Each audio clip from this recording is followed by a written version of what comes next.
How do you do?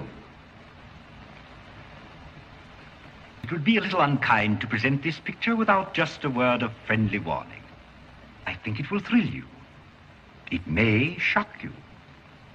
It might even horrify you. So if any of you feel that you do not care to subject your nerves to such a strain, now is your chance to, well, we've warned you.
We'll do it live! Fuck it!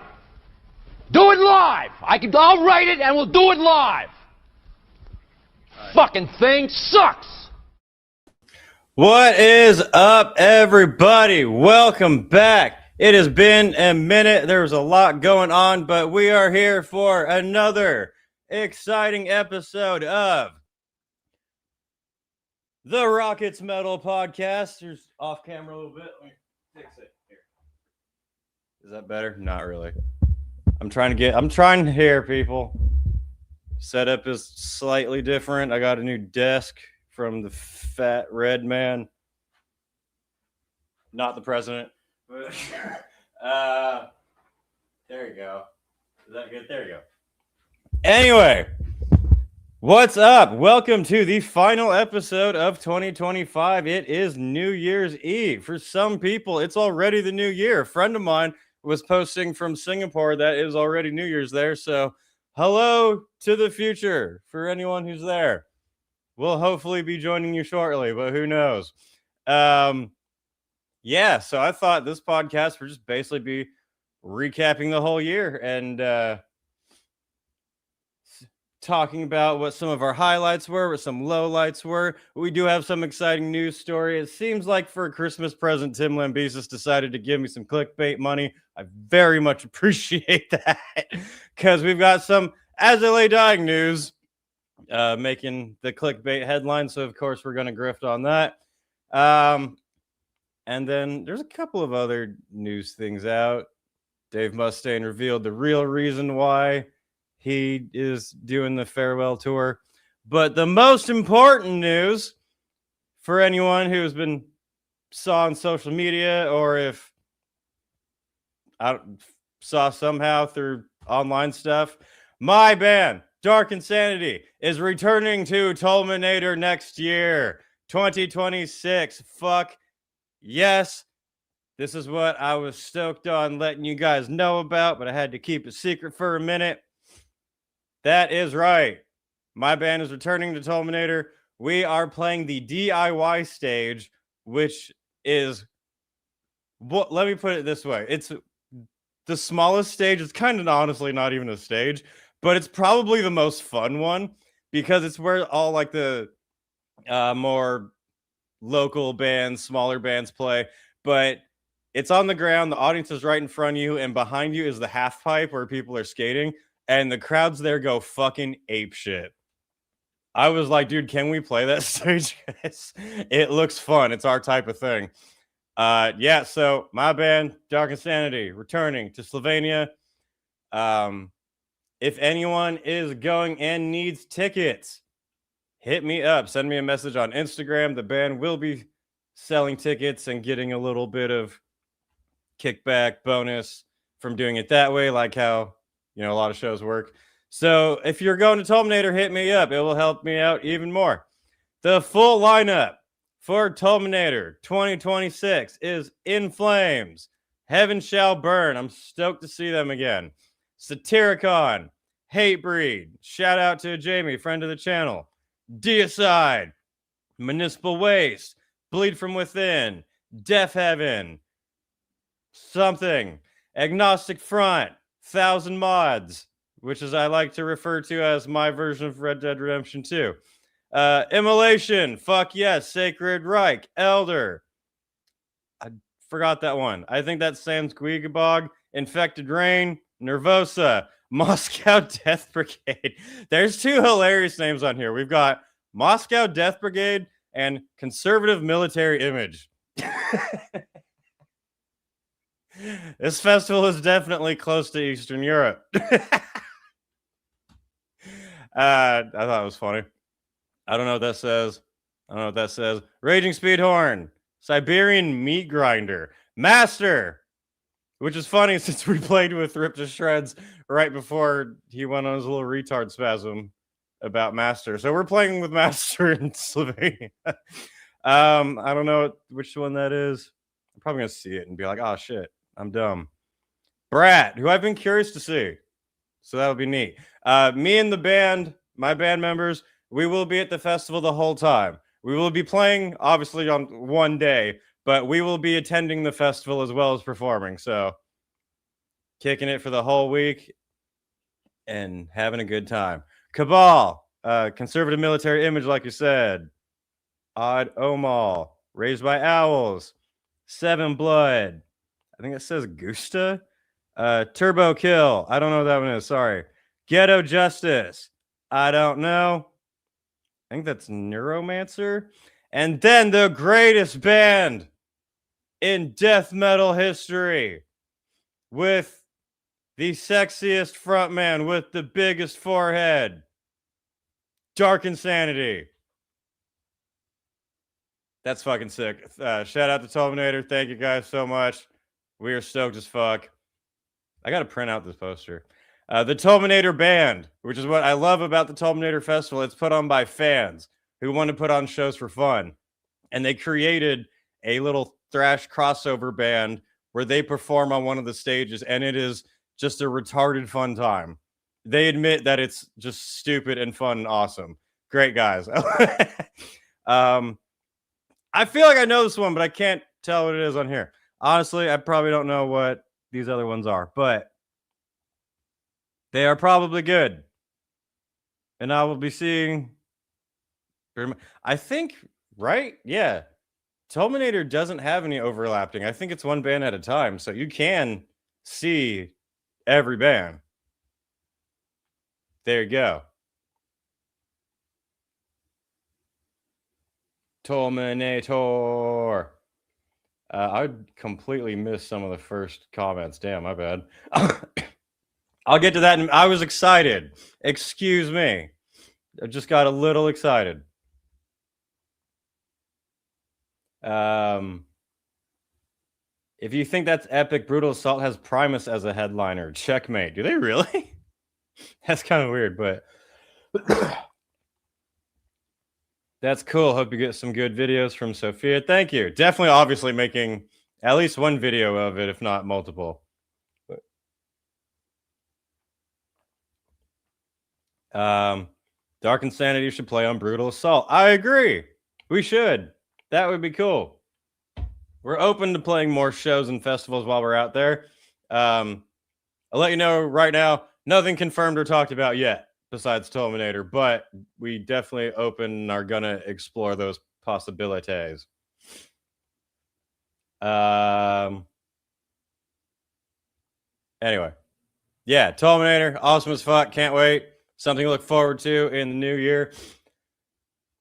Which was kind of nice because I'm one of those people who, after Christmas is over, it kind of just feels like a bummer a little bit. All like excitement's kind of gone. It's like, oh man, the year's over and like fun stuff's gonna come up and happen, but it's still like, damn, time's moving. But since I can look forward to Terminator and the other festivals I'm gonna attend, that makes it a bit better. Right, Rocket? What are you looking at? Anyway, yeah, that aside, recapping on the last holiday week and everything, I had quite a nice Christmas time.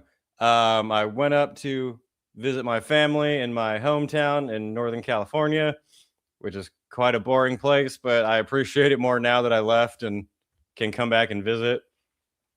Had a really nice time. Everyone in my family seems to be in good places. There was no drama or anything. No one got arrested or no fights broke out or anything. So I was like, it's going well. Got to appreciate it while we can. And then today is obviously New Year's Eve. And if you're wondering what my plan is to celebrate, you're looking at it right now. There's not a chance in fuck that I'm going to be awake at midnight. So I am now old. No nose beers, unfortunately. But yeah, my plan for New Year's Eve is this show, and then after I'm done hanging out with you guys, definitely. What was I saying? Yeah, after I'm done with the show here, the way I'm going to bring in the new year, staying up till I fall asleep, is on my VR. I'm going to watch Lord of the Rings Return of the King. If you haven't done that in VR, holy shit. I got my whole family hooked on VR over the Christmas break. Because I watched Fellowship and Two Towers during the whole Christmas time. And with the VR, you can blow it up on a 100-inch 4K screen that looks fucking perfect. You can put it anywhere. I don't know why movie theaters even exist at all anymore. I'm never going to one ever again. It's going to be great. So that's what I'm looking forward to, riding into Mordor and then falling asleep probably at like 10. But I hope you guys are going to have a fun New Year's and do some exciting shit. Try not to get arrested. Try not to lose any fingers, any fingertips. Strong recommendation. But let me catch up with the... I'm going to start the chat at the... Not every single one, obviously, but some of the early people to enter the chat. Dragon Defender says, I am celebrating New Year's Eve by rewatching the Back to the Beginning concert. I got some DVDs of the entire concert, so I will be having that as my New Year's countdown. That's quite a good New Year's countdown. A very bittersweet, epic, but sad one. But that's a good way to do it, I think. Yeah, in some ways, 2025 was good for metal, and in a lot of ways, it fucking sucked for metal. Obviously, because of Ozzy's passing, as not quite unexpected for many of us in general, as it was. Obviously, the big show, the timing, and everything. It does feel like a weird, massive blow. There's a cosmic shift when Ozzy passed away. So, thanks, 2025, you piece of shit. But the Back to the Beginning concert was, for the most part, amazing. It was like 90% amazing. Definitely jealous of anyone who got to attend that. Obviously, if people knew it was going to be Ozzy's last moments, probably would have tried a little harder to go. Gorian says, just wanted to say that while Ian Watkins was being killed, I was actively dreaming about it at the same time. Coincidence? You remembered that all these like months later? My question to you, sir, would be, how are you omniscient and you did not tell me the winning lottery numbers? It's a fucking bad fan right there. Jesus, use your powers for some good. You know what? Boo this man!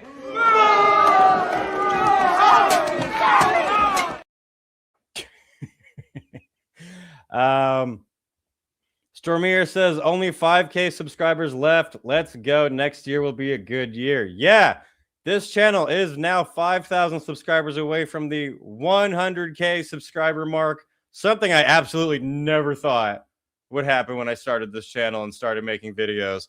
That's insane. That's like a legitimate YouTuber. You get the plaque at that point, which I'll put somewhere. But that's crazy. Yeah, definitely would like to reflect on that. And thank you guys for enjoying this channel, enjoying my ridiculous commentary, reaction, my guides and more breakdowns, interesting stuff that I try to do. I very much appreciate it. I definitely don't take it for granted, despite what some of the hate comments like to say. And my plan was, when I get to the 100K subscriber mark, I was going to do a video basically kind of recapping what I did, but mostly explaining to people how you can be a YouTuber, content creator, if you would like to. Some of the things that helped me out and some of the things I'd recommend avoiding. I thought that might be good for people, because if a fucking idiot like me can do it, then you guys definitely can too. Anyway. Oh shit, where'd we go? Flying all over the place. Mr. Darkmare says, hello, Wyatt. How's it going? Ever heard of a band called Nile? Oh, yeah.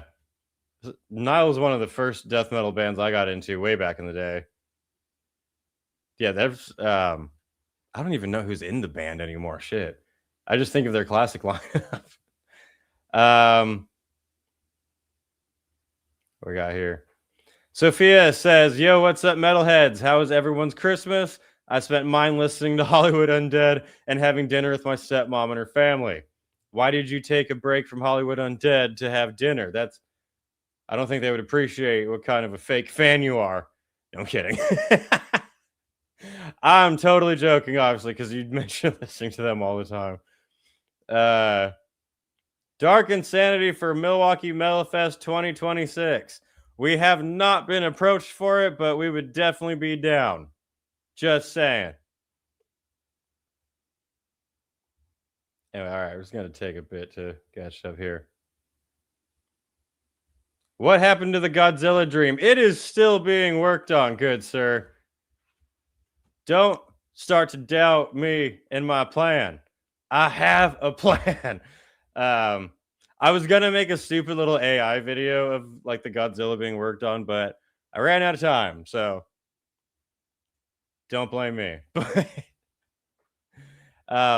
I definitely want to, with the new year, I guess have some resolutions. Just there's nothing like major. I want like no major lifestyle changes. I want to think like, oh, I really need to get my shit together. But always just kind of making sure you're back on balance. There's things I could definitely do a little bit better. I might start using the gym equipment just to freak people out and be like, holy shit, I thought it was just there's like a museum prop. And just try to stay a little more consistent with the channel. That's always been my personal struggle. I'm really bad at like schedules and things like that. I kind of just do things when I feel like it. And sometimes I feel like cranking out a really deep video that took a lot of work. And sometimes it takes me a while to put a video together because I'm dumb.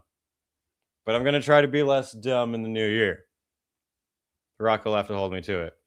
Kinky Sizemore says the resolution is to listen to more suffocation. So, I normally do a dumbest comments of the year video, and I just slacked a little bit. I'm still doing it. I'm going to do my absolute best to get it uploaded tomorrow. So, first video of 2026 will be laughing at the dumbest comments of 2025. How about that? I apologize for stalling. As you can tell, I'm retarded and I can't speak words. But also, it was my birthday and then Christmas. Now it's New Year's. No one does shit for this last week. All the white people are all still recovering from the turkey that they inhaled. You know, not much happens this week. But tomorrow, I already saved like a whole bunch of them. So tomorrow, I will definitely do a video for dumbest comments of the year. Funniest comments of the year. Can I be honest? I don't remember that many of them, or wasn't paying that much attention besides like some. That's one thing I'm going to do starting tomorrow. I'm going to create a folder in my drive on Google for dumbest comments of 2026 just to keep track. So whenever one really stands out, I can just throw it in there and I don't have to like go back through videos and wait to find them and everything. Be a little more organized. That will be my plan for next year. But that's later. Right now, we can still fuck off and do nothing and have a good time hanging out on the channel. But there definitely were some funny comments throughout the year. If I really dug through them, then there'd be some good ones. But that's a lot of work. I'm going to find AI to do it.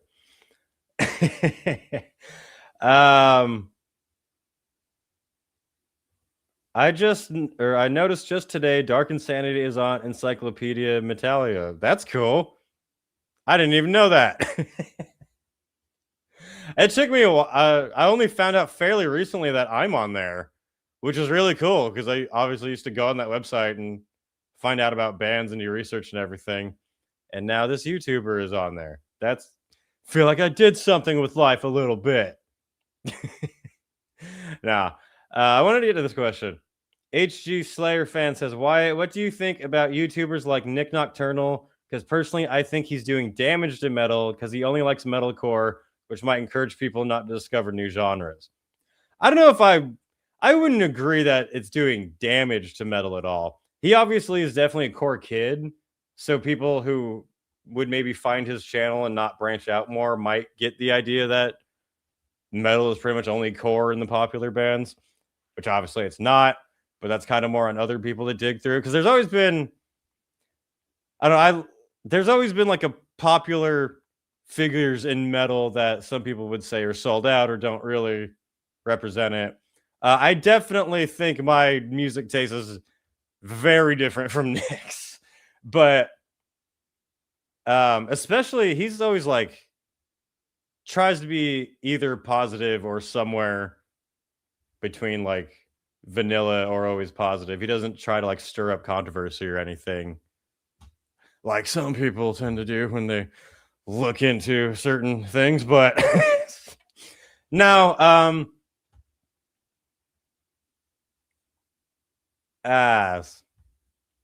because no, I definitely don't agree that it's doing damage to metal. There's plenty of other channels for people to watch, like me, like J-Dog, like Tank, like a bunch of others. But definitely feel like I kind of understand what you're getting at, just because there's a bunch of bands that he'll cover where I'm like, I wouldn't show that to someone and go, this is a great example of what heavy metal is and it represents. A lot of those bands either were metal and started experimenting, or like have metal flavoring on it, you know. But Nick has a great format, but not great taste, unfortunately. According to Goron. But yeah, that would be my answer. I wouldn't agree with that. That he causes damage to metal, but I definitely have a different interest in metal than he does. But there's lots of people like that. Some people think my music taste sucks, and they're right. Where are we at? Lord Humongous says, I am taking some no sugar. It is diabetic friendly product. Recommended by most doctors in like the 70s.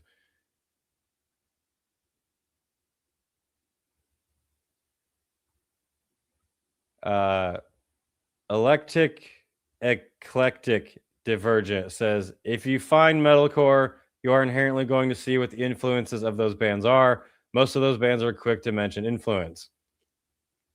Yeah, but how deep is it? Because I see some of those bands be like, oh yeah, I was so inspired by As I Lay Dying. You're like, I don't know if you want to say that anymore.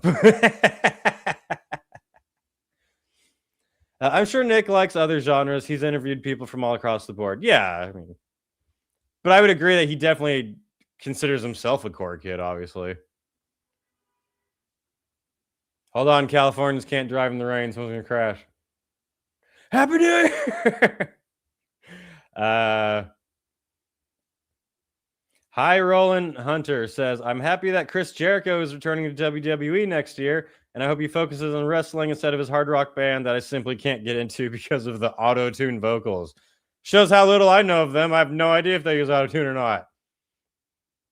I like that cruise that they do. That looks like an awesome time, but the bands on that are like the fourth thing on the selling point. Anyway. Last Effect says, Wyatt, love you, brother. Thank you. Happy New Year. I hope it gets better for us and metal in 2026. Hopefully less metal legends dying in 2026.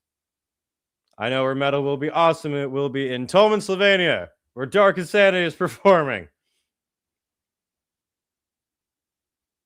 What are we doing here? Let me jump up.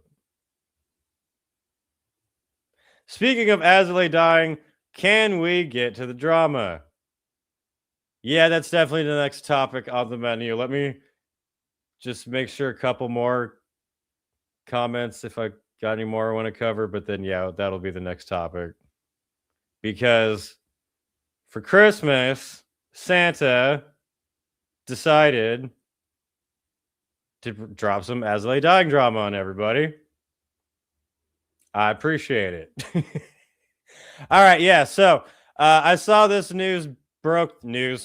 juicy drama TMZ of metal gossip came out the other day. Gonna be on. My first thought was like, I think it was because, like I said, the kind of bummer of after Christmas time, this kind of like lull the last couple days of the new year, and then it's just, cold and dark. But it was already being like, oh, I miss the holiday cheer, and then like As Lay Dying Chim Lambesis drama. I don't want to jump back in that shit. Fuck off. But I obviously was going to. I just needed a quick second. The ghost of Mr. P says, Wyatt, I used to fuck your mom. I'm Ted from the bar, and you survived? You might want to get checked out, sir. Just joke's on you. Yeah, so wait, wrong thing. Been a minute, I forgot how this shit works. Where do we start with this stupid motherfucker? Tiny Tim popping out for the holidays to stir more shite. Let's start here because it jumps through a couple of articles. From Lamb Goat. So, since I'm reading Lamb Goat articles, if anything here is incorrect, don't take it up with me. Take it up with Lurk. Dana Sierra, I think, breaks silence on her marriage to Asley Dying frontman Tim Lambesis. She raises allegations involving manipulation, animal abuse, and AI-generated sexual material. Let's dig into it. She was formerly married to Tim Lambesis until the whole blow-up happened earlier this year, where all the members of Asley Dying suddenly left the band. Am I talking about 2012 or 2024 or 2025? Who knows? Throughout the interview, she described what she characterized as a rapid courtship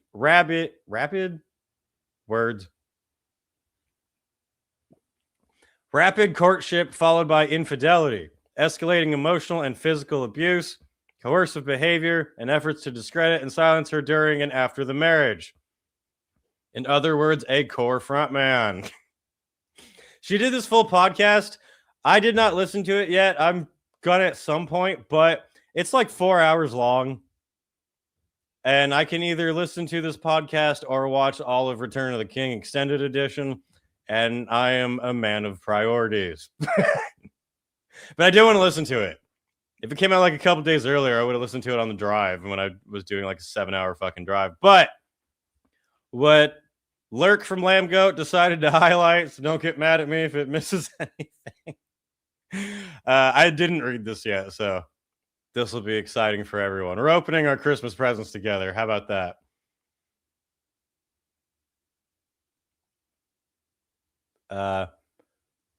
Quotes, she said, Sierra said that within weeks she had uprooted her life, traveling with Lambesis to California and marrying him in Las Vegas during the drive west. Actually, wait, let me read the paragraph before that. According to Sierra, the relationship began after she contacted Lambesis through Instagram. As a longtime fan of Asley Dying, Wyatt's Metal would like to caveat, after he had already been arrested for trying to kill his ex-wife. She said the connection escalated almost immediately, with Lambesis traveling to meet her shortly after they began speaking. And then what I had just said. Quote, we started talking to each other through Instagram, and that same day when I first messaged him, he told me he'll fly out to wherever I am to meet me. That's exactly what you want to hear from a convicted criminal.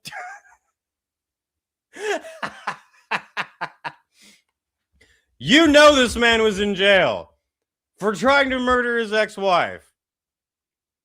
And the day you message him, he goes, I'm going to fly out and come meet you. Where are you? And you're like, oh boy, this is going to go well.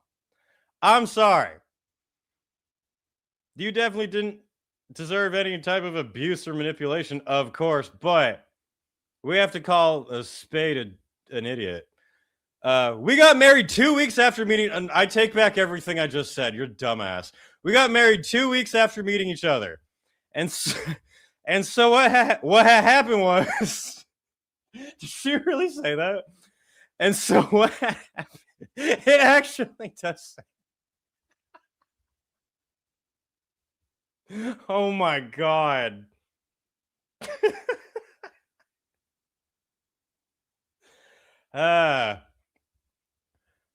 So what happened was, he flew to where I lived to meet me 2 weeks after I messaged him on Instagram. And then I went back to California with him to see where he lives after he had already been in prison. And he showed me a little bit of his life. Then what was that? Never mind. This joke wasn't going to work. And then after that, we came back here and packed up all my stuff and drove to California. Ladies, I'm definitely not a white metal hitch. You know, I'm not saying I have the secrets to finding love in the world, but I would strongly recommend not uprooting your life 2 weeks after you DM'd someone you know has been convicted for trying to murder their ex. Just a suggestion. Maybe that makes me an incel, but whatever. And on the way to California, we were both joking, but not joking about getting married in Vegas. Is this the remake to The Hangover? This is the Hangover for a modern audience. We should make this. And we just ended up doing that. Am I? All right, this faggot needs to get the fuck out of here. Ban retard, bye. All right, I apologize. I was not looking at the dumbass. Where are we? See what happens when I was busy reading an article and some dumbass came in here. I apologize. I should have been more on that. I don't usually have to do that, though. Like, I rarely get spam retards like that. It's usually like, I don't care if someone says something stupid, but yeah, I just saw like it was taking up the entire thing. Anyway. You know what? That idiot, since he broke up the flow. Gun drummer.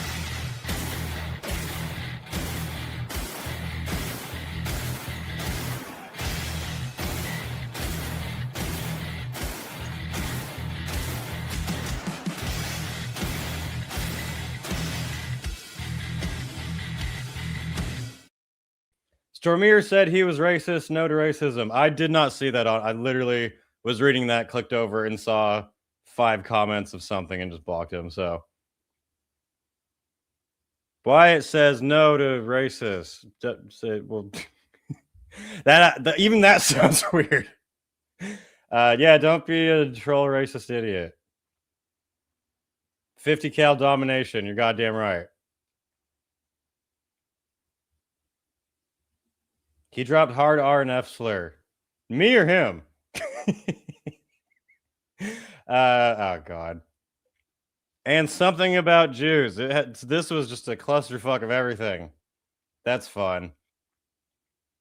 So he was a 14-year-old white kid sitting in his room while his mom is cooking their dinner, is what you're trying to say.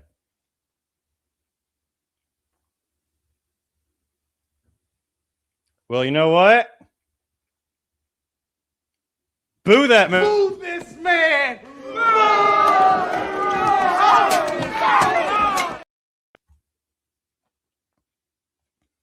Where were we? If anyone was actually listening and didn't see the dumbass.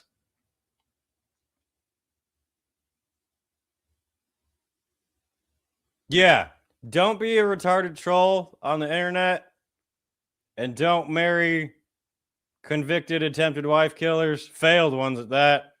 Can't even do anything right.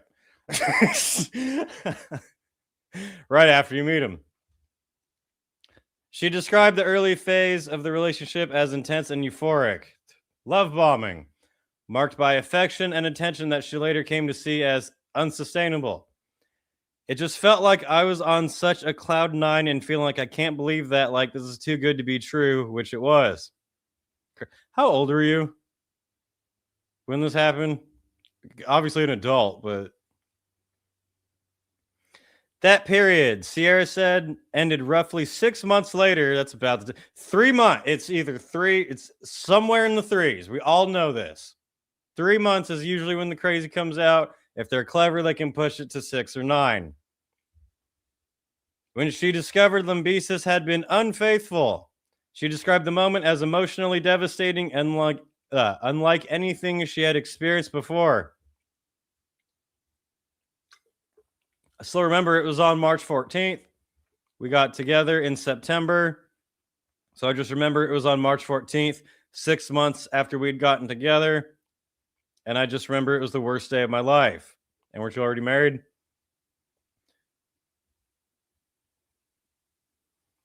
I came back to make sure the chat wasn't being ridiculous. Or is he back? Oh, is he back? Is this the same motherfucker?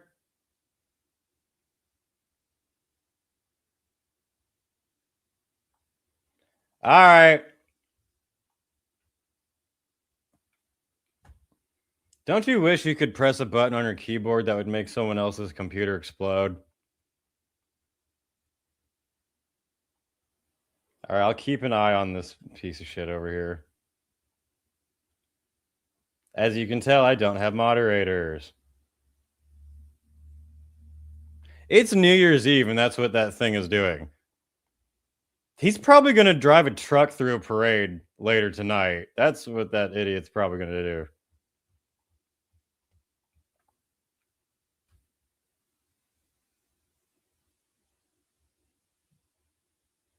Sorry, now I'm watching the chat like a hawk, but anyway, unfaithful shortly after her got together like a dumbass.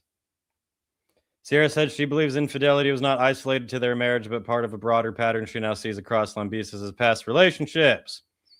Despite the discovery, Sierra said Lambesis framed his behavior as stemming from unresolved trauma and expressed a desire to work on the marriage. The trauma of failing to kill your ex-wife caused you to cheat on your new wife. Oh my God, I am so sorry for you. Do you need a hug? It must be so difficult what you're going through. Failing to kill your first wife, that you had to cheat on your new wife. She said she chose to stay, believing the relationship could be repaired. Do I have it on here? Let me see.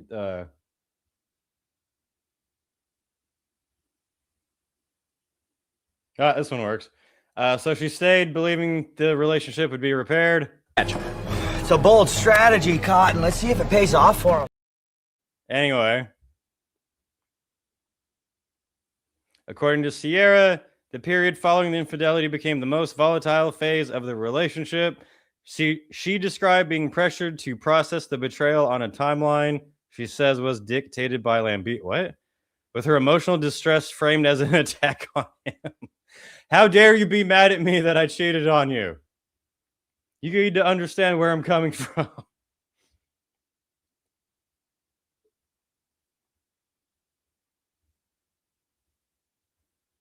You didn't rock it.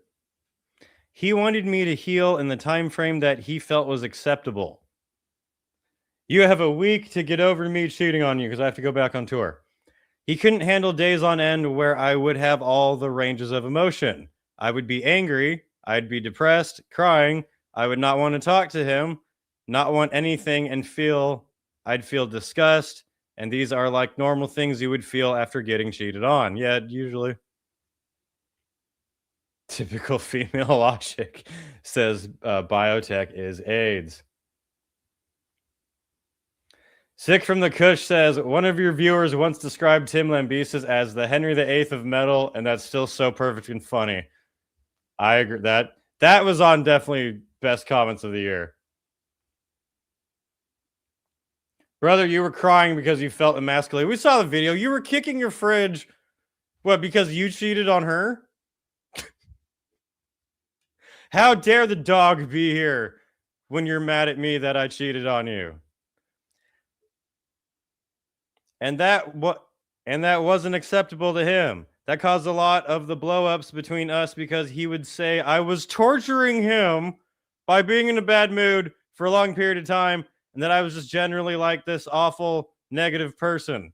And he'd make comments to me like, you know, you won't have the capability to heal, and your timeline for healing is abnormal compared to most people. What the fuck does that even mean? What, do you think she's Erica Kirk? Not everyone is like that. I saw the greatest meme the other day.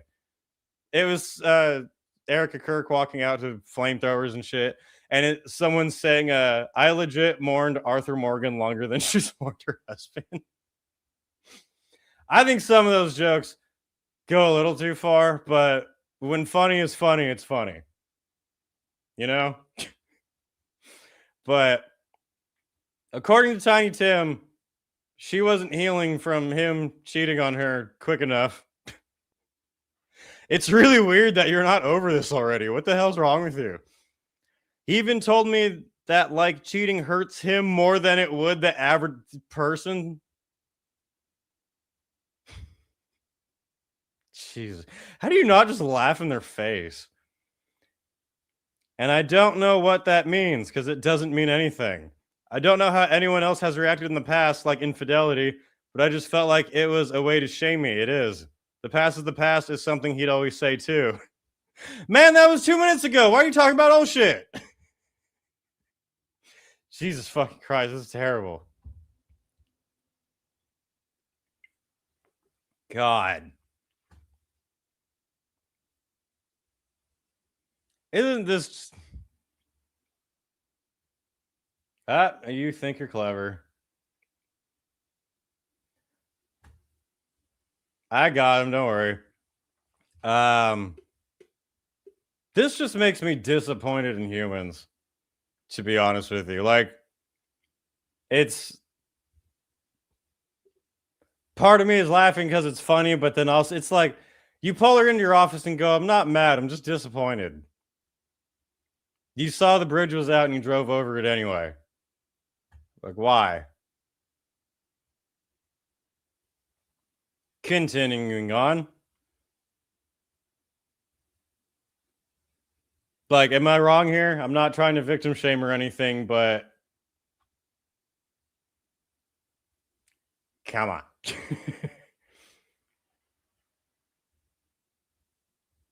Wyatt, thoughts on the new Megadeth singles Tipping Point, I Don't Care, and Let There Be Shred? I've never been a Megadeth fan. I thought the music of, I think, Let There Be Shred was pretty good, but I don't like Dave's vocals. Sorry. It sounded good for Megadeth. If you like Megadeth, it's probably good. That's all I got. That's pretty much it. She said these conflicts eventually escalated beyond verbal arguments and described what she characterized as physical violence and intimidation. How dare you be mad I cheated on you? I'm going to punch you. Along with extreme mood swings, she attributed to steroid use. Again. After Tiny Bitch Tits Tim had to go cold turkey on the shit in jail, Sierra emphasized that publicly known incidents represent only a portion of what she says occurred. Then release all the files. And release all the Lambesis files.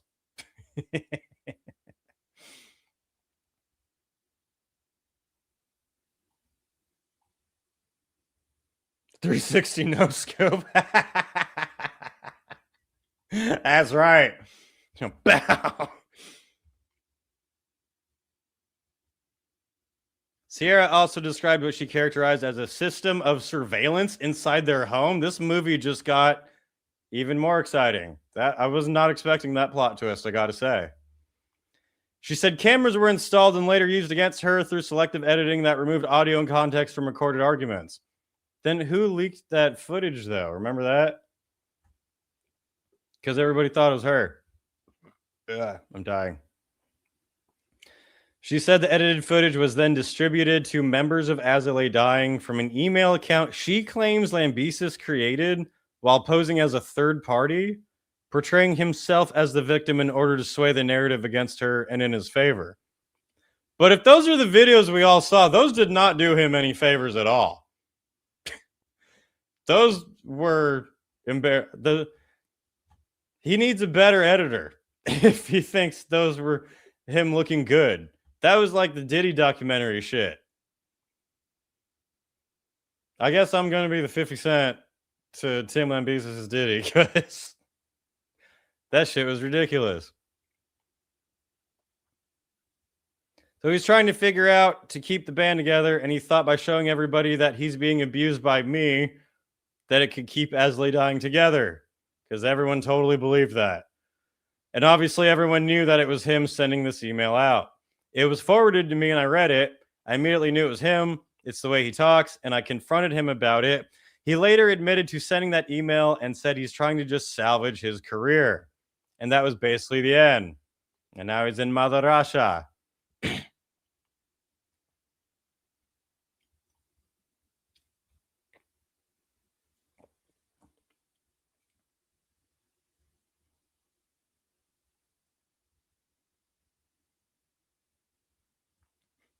Stormier says, Tim, sticking steroids in your penis may make it bigger, but it won't make it functional.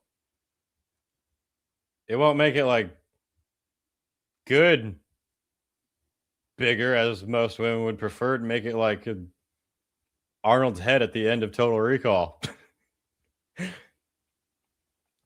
Does Diddy at least have good music, man? It's a little hard. It was a little weird because I grew up in the time when Diddy was huge. Everywhere. Hop 360 no scope. Bang. I grew up in the time when Diddy was big everywhere. So watching the documentary, all those songs are playing. You're like, holy shit, Diddy's evil. Some of this I already knew about. But it was kind of hard to not have the song come on and start bobbing and be like, damn it, he killed Biggie and Tupac. So like, fuck. You know what I mean? Diddy has no good music. He just latches on to others. That's exactly what he did. Yeah.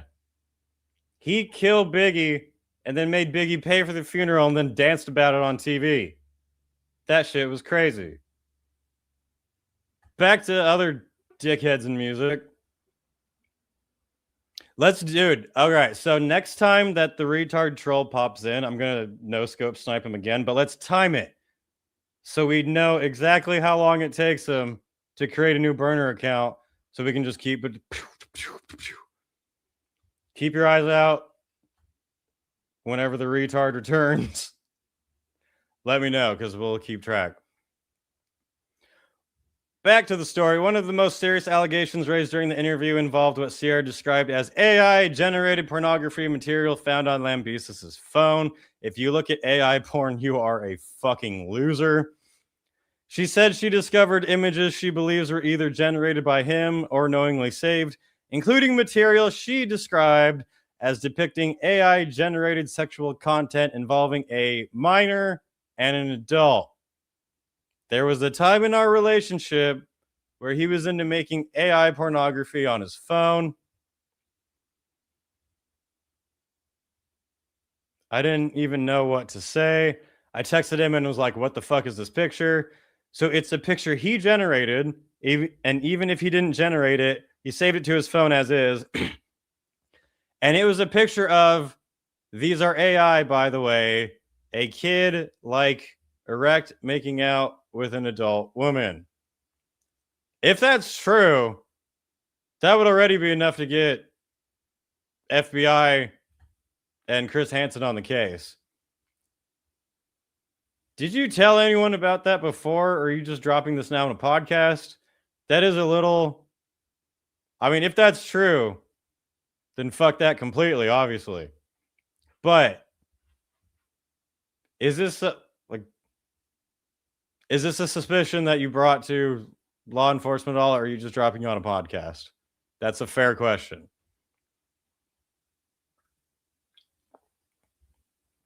Sierra said the discovery permanently altered her sense of safety and trust in the relationship, but she was still there. She also made allegations involving her pets, describing them as another source of control. When he was mad at me, he would take it out on my dogs. He would let my dogs outside to punish me and let them escape. And we had coyotes everywhere. I'm so lucky that nothing happened to them. All right, now that's...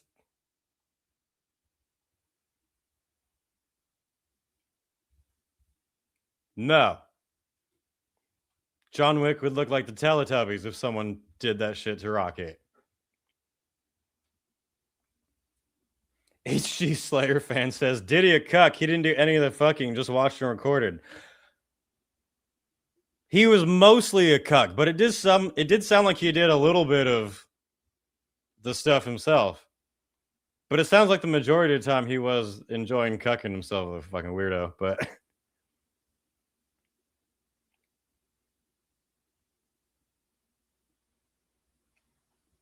Wasn't like every game that came out this year light AI porn. Silent Hill, Big Lady Who Was a Roach, Pal World, Atomic Heart. I don't know. I didn't play any of those games. This year I played Red Dead Redemption 2, and that's it. So I don't fucking know. All my friends, YouTuber friends, are really into the gaming world and paying attention to the industry and what's happening. And I am like, I support them, but I'm just back here playing old shit. It's where I'm in my lane. Anyway. Yeah. So you knew that he had tried to kill his first wife and went to jail for it. And then you found out he was cheating, but you stayed. And then he would let your dogs out to get eaten, but you stayed. And you found an AI generated picture of a kid, but you stayed. I need to listen to the full interview. I don't have all of the context, so I'm not saying nothing yet. I'm reacting live. She claimed that he offered $20,000 to get rid of her dog. He offered me $20,000 to get rid of her. And I think it was because he was just jealous of how much I loved her, but he didn't like her for some reason. I love my dog more than anything in this world. If someone was very seriously being like, no, I want you to get rid of your pet, you fuck off immediately. What the fuck? That is a weird way to try to punish somebody. I agree.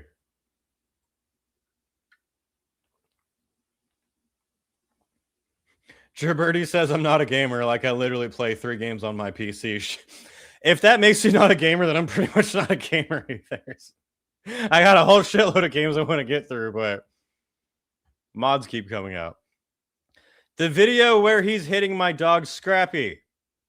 He's making comments on Instagram and Facebook and stuff about how Scrappy would shit on the couch, and that's why he did what he did. Who cares? That's no excuse. But that's not true at all. That video of him hitting and kicking my dog, to me, would be I'm almost saying things that shouldn't on YouTube, but don't fuck with animals.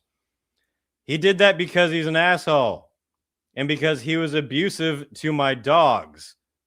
Not because the dog shit on the couch. I just wanted to clear that up. Man or woman, if you're dating someone who's abusive to your animals,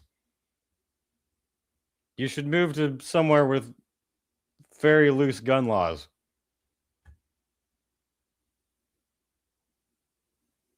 Anyway. Sierra said Lambesis frequently involved his family, particularly his mother, in disputes. What kind of Norman Bates shit is this? Which she believes contributed to a narrative that undermined her credibility and painted Tim as the victim. She also, I wonder if Tim's mom has seen my videos. Sierra said, I already read that. She also shared evidence of police being called to the home over and over, often by neighbors. So some neighbors got great entertainment out of this, unfortunately. Sometimes it's fun having an episode of the Springer Show next door. One of the things that I think is really important to talk about is how many times the police had showed up to our house in response to domestic violence calls, and you stayed for all of them. And most of those who came from like the neighbors calling from the police. And I've never had to deal with police for relationship issues ever in my life before this. Following the end of their relationship, finally, Sierra said she spent a year largely isolated, focused on recovery. She also claimed that a music project she developed under the name Hellborn was taken and potentially reused after her departure. She said she chose to speak publicly now to reclaim her narrative. I just want to speak my truth and move on with my life. I'm not going to back down to him. I'm not going to be scared anymore. So, that's the initial post from his ex. Very strange in many ways. Like, God, I don't want to sound like a victim blamer, but you do have to ask questions of how much do you stay for when his flag was already as red as the Soviet Union's, and you already dived into it and then stayed for a lot of that. Like, you did not deserve any of that at all. But at what point do you get off the bus before it crashes? I'm just saying.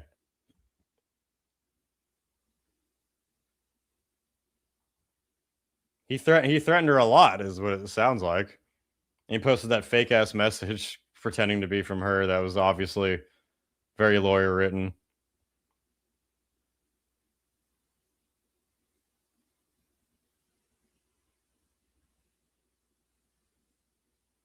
Vlad the Impaler of metal. That's giving him way too much credit.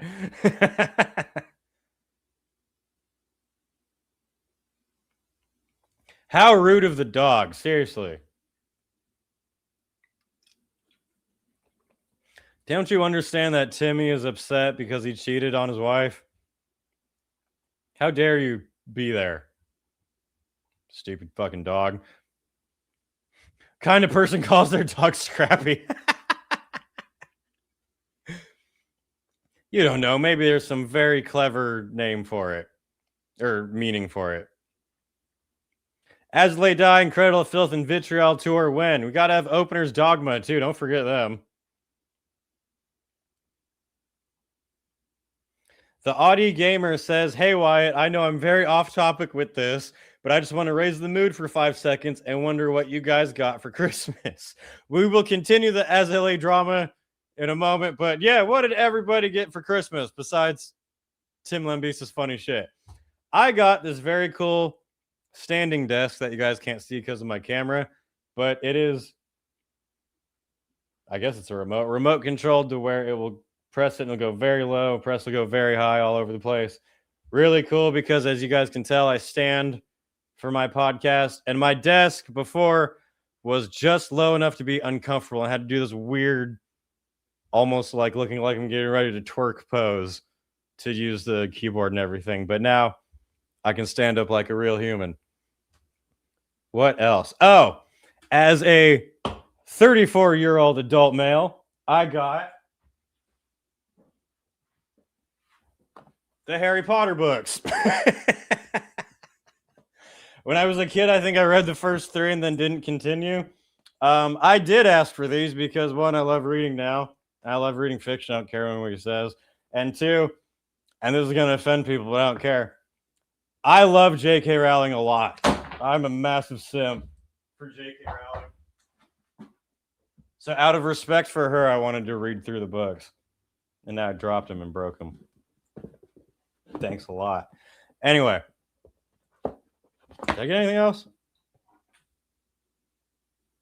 I bought myself a new Christmas tree that hasn't arrived yet. The day after Christmas, I bought a new Christmas tree because it's the perfect time. They were all like 60% off. My current Christmas tree worked, but it's been falling apart. So in a couple days, like I said, I'm going to have a new one shipped to me that I'll throw in the closet. And wait for that. Oh, I got this windowsill for Rocket, and I got him he got a bunch of cat toys. You know you're a cat dad when half of your gifts are for your cat. I got my mom, I bought for her a VR headset. Since, like I told you guys, I've been super getting into it, and I knew that she would love it too. And that was cool. I actually surprised her with a gift for a change. And yeah, I think that's pretty much it. And I got to be playing Tolminator. That's the other gift. Sorry, I'm dying. Hang on. Someone says they got an electronic drum kit. That's awesome. Play the shit out of those drums, Dom. The Audi Gamer got a 12-string. Hell yeah. Santa was generous. Got a CD holder. What fucking decade are you in? It's not 2001. What the fuck? A CD holder? I feel like you'd find that at the Smithsonian. Stormier got some dope-ass Doc Martens. Nice. And some stuff for prom. Hopefully a new battle vest, or you can sneak beer in or something. I don't know.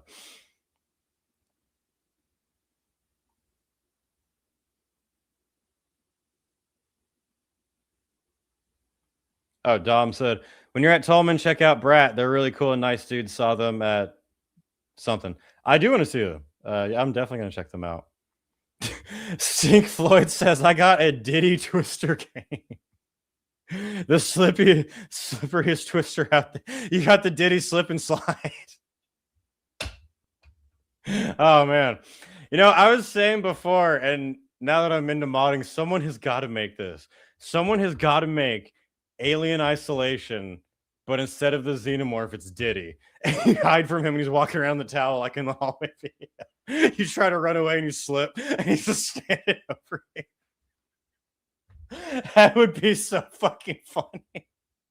All right, we got to make the Diddy game and we got to make the movie based on we're going to remake the film Gaslight, but it's going to be about Tim Lambesis. Yeah. Oh, God. Headbanger's Boat was where you saw Brat. Cool. Yeah, I wanted to check them out.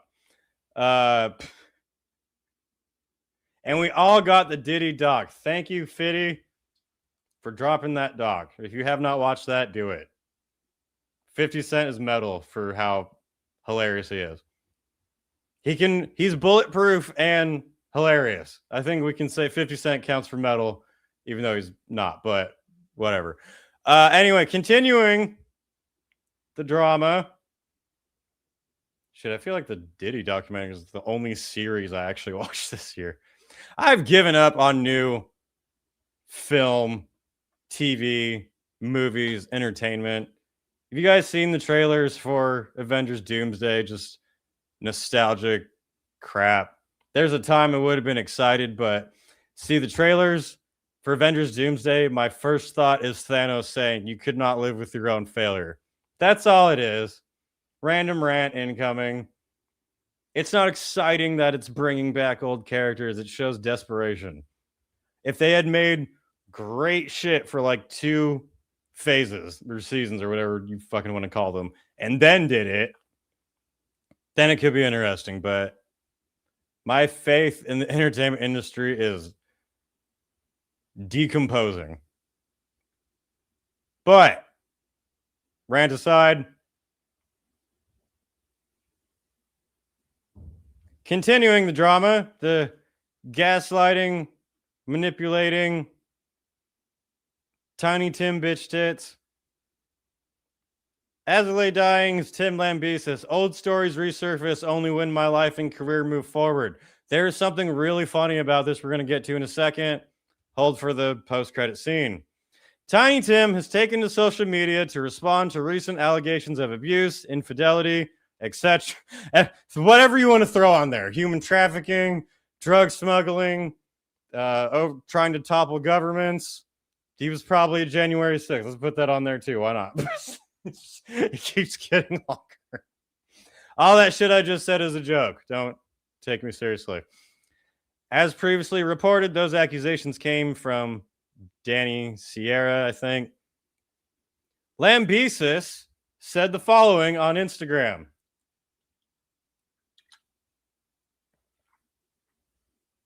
But before we get to that, it looks like I no-scoped that retard enough times.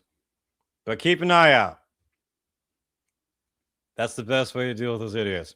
Tiny Tim said, quote, "I stayed quiet about my personal life because it wasn't relevant to the work." False. I'm only speaking now because the same pattern keeps repeating. Old stories resurface only when my life and career move forward again. You, as an observer, I can say that you did not stay quiet at all. I'm not interested in drama or attention. The music either stands on its own or it doesn't. I don't think it does, but what am I doing? What is difficult to ignore is when someone you moved on from long ago. This is the person who he was on video going, "Please love me, please love me, please love me, please love me." He moved on from them long ago. Suddenly becomes publicly fixated right when momentum returns. That kind of timing explains itself. Context matters. Is he going to provide any? No. Removing it is the easiest way to manufacture a narrative, especially when platforms are willing to host one-sided stories without accountability.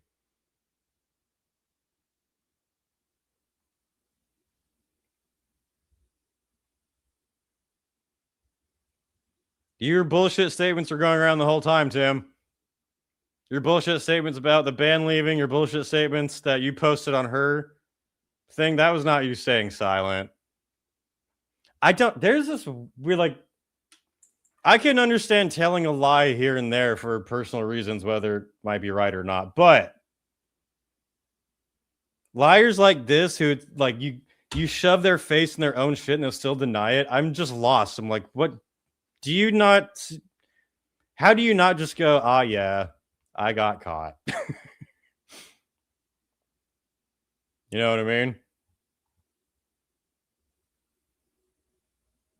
I was held accountable for my past over a decade ago. She wasn't talking about your past. Since then, my life has been public, documented, and scrutinized. If anything illegal had happened in the years since, it would have been addressed through proper channels. That's one thing I do have to ask about, like the AI gross picture and everything. This isn't even unique. He has not showed any context or evidence discrediting what she said. He's just saying, this keeps happening. This isn't even unique. The same sequence played out with another artist, Greg Overton, following a surge of visibility after appearing on the Joe Rogan podcast. Public commentary from a former relationship followed immediately. People noticed then, just as they notice now. What the fuck does Joe Rogan or whoever Greg Overton are have to do with what she's saying about you? So she's saying that you're an abusive, manipulative dick, and you go, yeah, but Joe Rogan.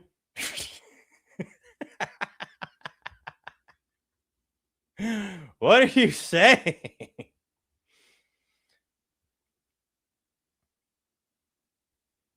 Some people build things. Others only appear when there's something to attach themselves to.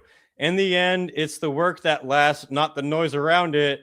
It's over. Time to finally move on. I'm going back to making music. I have an album to finish before the next tour. At no point providing any context or disproving anything that she had said, even from the highlights that we were reading. Just saying, this is a manufactured narrative. What's your evidence of that? Meh. Okay. All right, Tiny Tim. This whole thing is sad but funny. You are correct.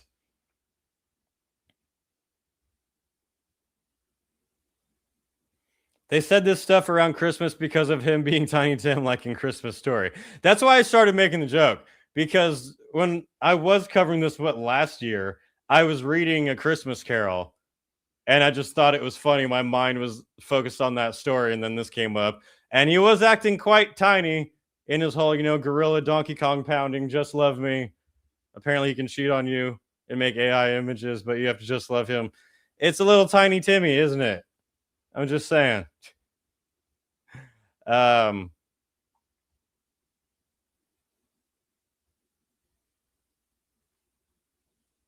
that it? Oh, that was it from the idiot. But let's not take Lamb Goat's word for it. Maybe Lurk lied here and made up all of this. Let's see for himself what Tiny Tim said on his Instagram page. Oh, wait a minute. It's not there anymore. Why not? What happened? Proof that that's not just me. Share my other screen that opened here. Nada. It seems that Tiny Tim was not quite as confident in that statement as he seemed. Always a good sign. So the cookie keeps crumbling a little bit more. Tiny Tim deleted that immediately. Which led to, before he deleted that, Danny Sierra responded to his dumbass statement saying this. This is from the X that we were just reading. Hey, Tim. First, the claim that you stayed quiet about your personal life this whole time is actually crazy.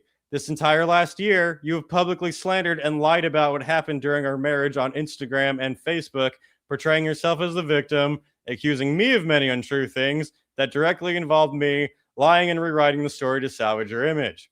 I remember that. I have a bunch of videos on that. Second, framing my speaking now as timing, fixation, or attachment is a deflection. Attacking motive is a common way of yours to avoid engaging with substance. He did not engage any of this substance, did he? You're talking about when I spoke and why you think I spoke, but you're not actually addressing what I said. That's what I noticed.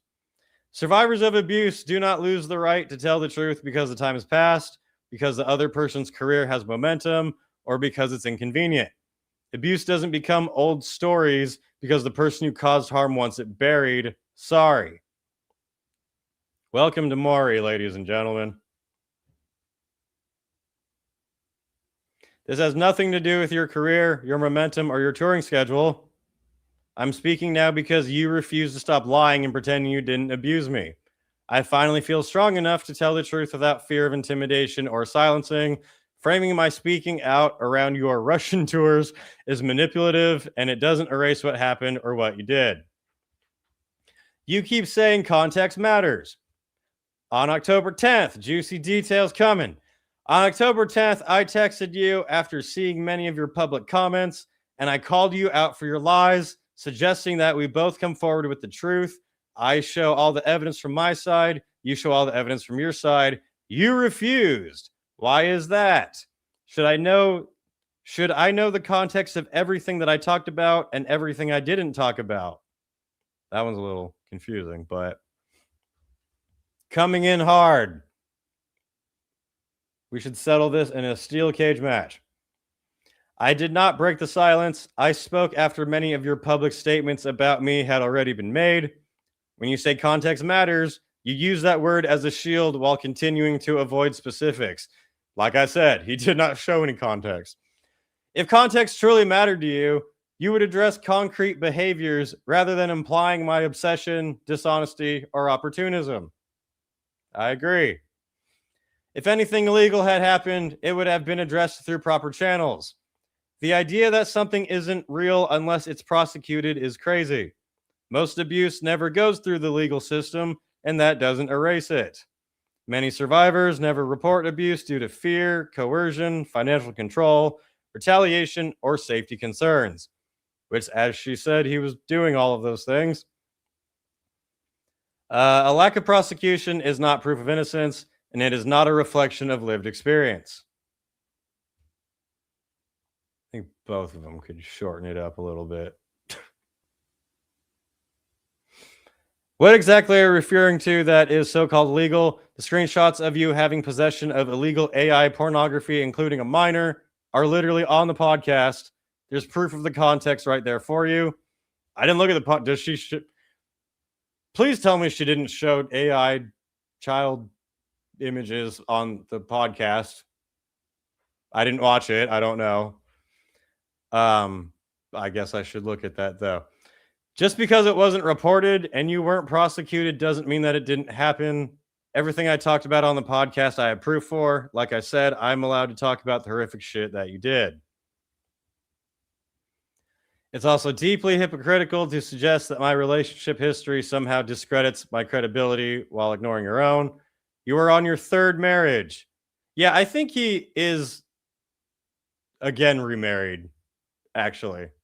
Or he has some chick. You were convicted for attempting to have your first wife killed. She finally remembered. You cheated on and abused your second wife. And despite all of that, you expect people to believe that any pattern worth scrutinizing belongs only to me. Invoking my past relationships is not context. You are deflecting.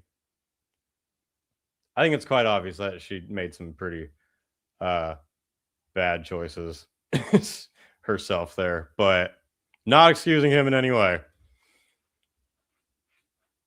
We're almost done. I'm aware of the scrutiny around why I married you, given your history. I own my part in that. I hope so. I wasn't thinking clearly. I wasn't healed, and I made decisions from a damaged place. That's something I've been honest with myself about. What I won't accept is the idea that my flaws somehow erased the abuse you inflicted. What is dishonest is using past relationships to imply that all of my experiences must be fabricated, exaggerated, or opportunistic. This is long as fuck. God. So she goes into great deal on the podcast about how she spent the last year reflecting on herself and her own patterns and why she continues to gravitate towards toxic relationships. I never once claimed I am a perfect victim, and I have never once claimed that I have not been a part of that. But once again, that does not negate the abuse that you put me through. Anyway, yeah, long rambling. She's saying, go fuck yourself, please. It's all conversations that probably should have been had a while ago. But why does he continue to abuse women? It's just for sport, you know? Some people golf. Some people collect train sets.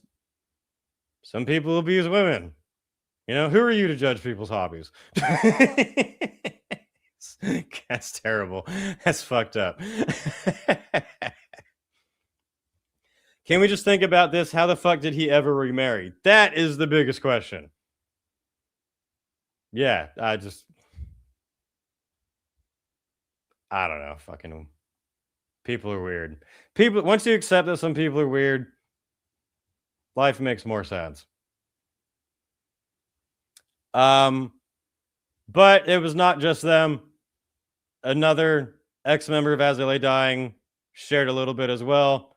This will be a bit more entertaining than the he said, she said back and forward. Which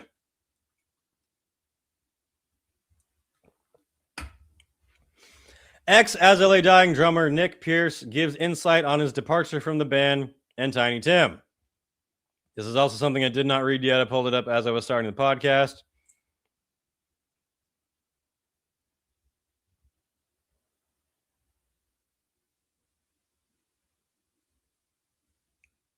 Cutting ahead, skipping through this. Nick Pierce, old drummer for As They Lay Dying, said he needed to step away in an effort to retain my personal health and integrity, which we all said meant Tim. Exit came amid allegations of troubling behavior involving Tim, which surfaced publicly later that fall. Everything we said, him kicking the dog because it was the dog's fault. Pierce shared the following. We were all pretty stoked, referring to As They Lay Dying, or joining As They Lay Dying at the time. Like, we partially knew some of the predicaments that we were getting into with the pretense of Tim's past, and we were willing to give him that second or second and a half, or whatever you want to call it.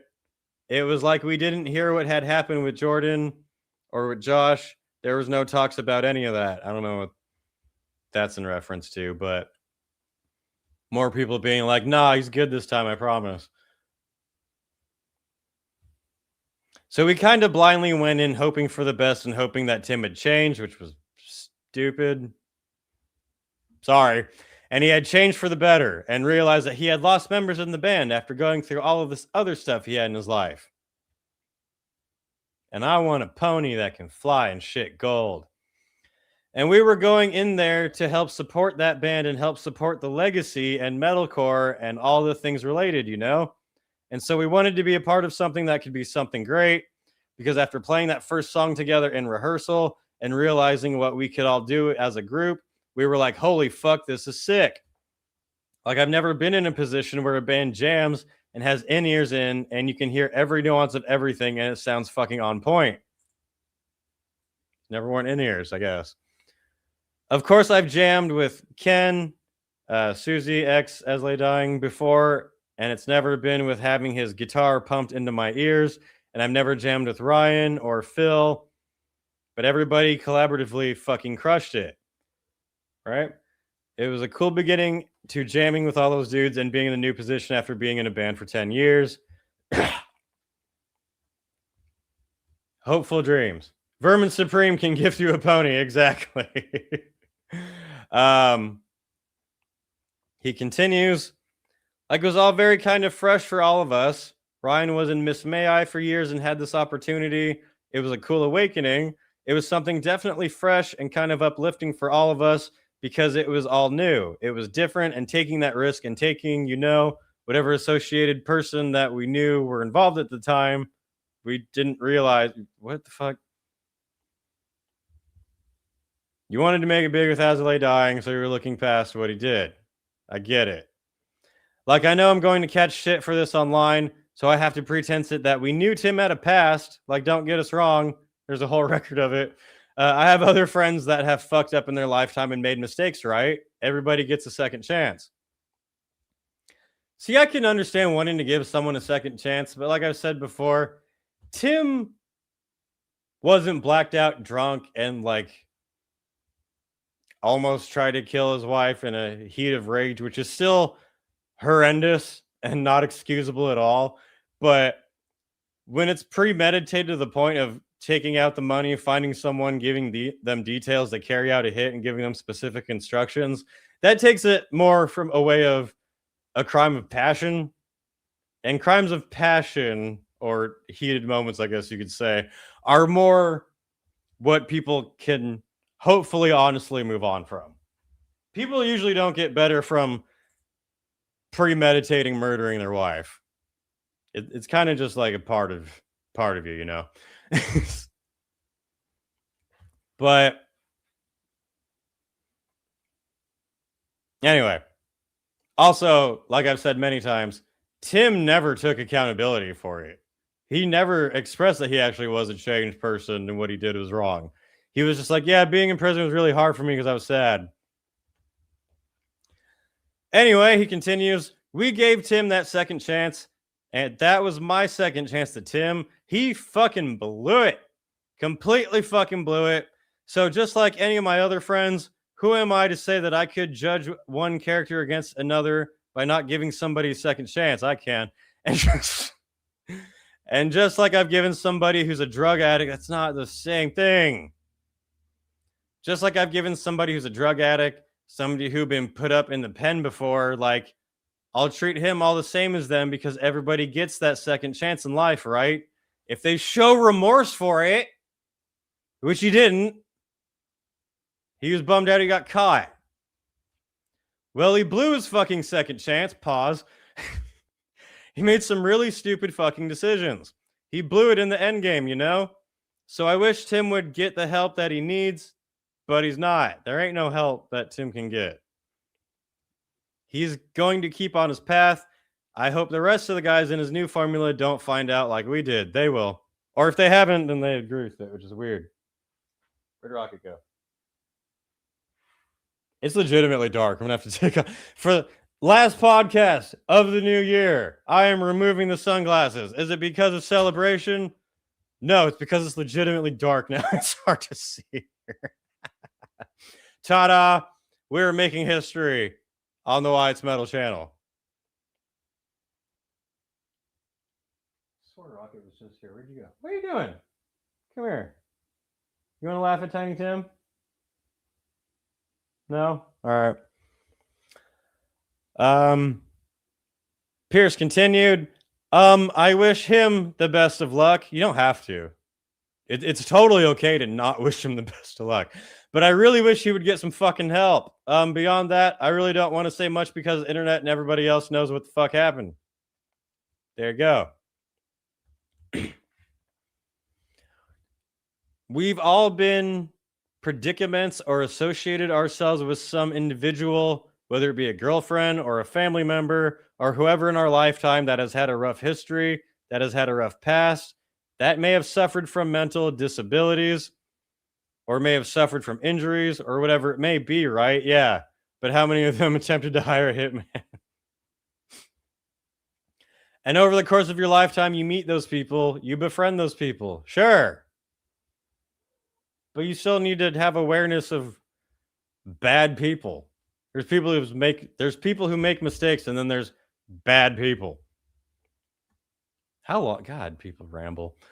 One of my best friends, Chris, I worked with him for over 10 years now. When the dude first came into the shop that I was managing, he had drug addiction problems. Did they include trying to kill people? Or had? He was coming off of some bad shit. He had a bad history, right? But individuals like that, we became friends. And over the course of years, I saw an individual improve and become a very good friend. I don't think he ever tried to kill his ex, and he became one of the most reliable and trustworthy people I've ever known. And he's an ex-addict. He's an ex-felon. Like, he's got shit going on in his life, right? These are two completely different people who did two completely different things. But how is this hard to understand? I'm sorry. Again, like, same with his wife. You didn't deserve any of the shit that you went through, but how do you not see these clear signs right there in front of you? Because you know someone who used to be a drug addict, and I'm assuming is a felon because of drug-related stuff, doesn't mean the guy that tried to murder his wife and never apologized for it is going to become a good person. But anyway, I gave him that chance, and he is one of the best examples of giving somebody a second chance and finding the benefits of having a really good friend, you know?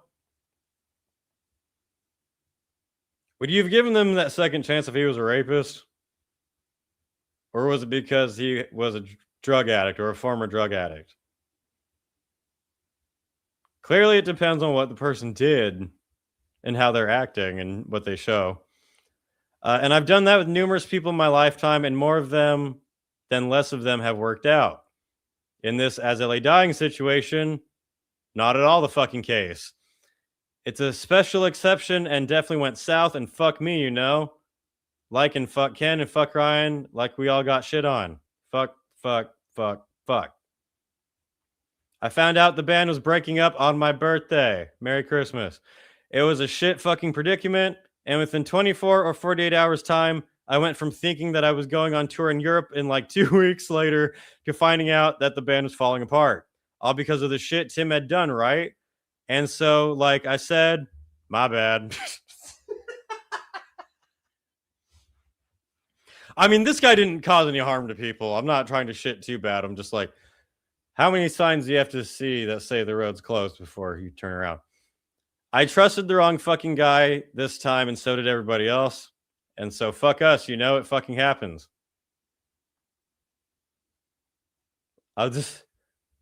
This gives me the perfect time to play a clip that I don't often have a good reason for, but I'm sorry if the shoe fits. You are coping and seething.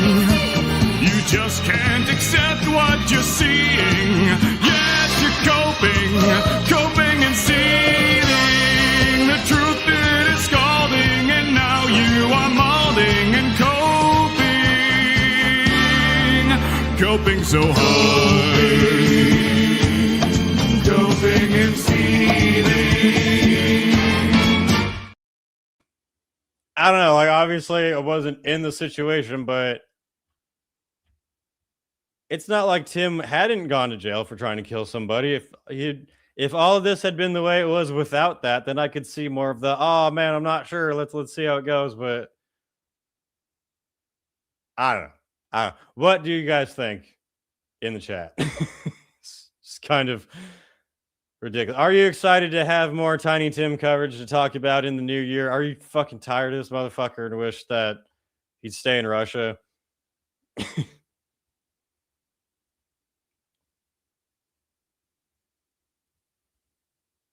Yeah. Duncan McLovin says, if I may bring up something lighter and sidetrack this quickly, my dad liked the Motorhead patch I got him for Christmas. Hell yeah. That's a good kid right there. Talking about good opinions.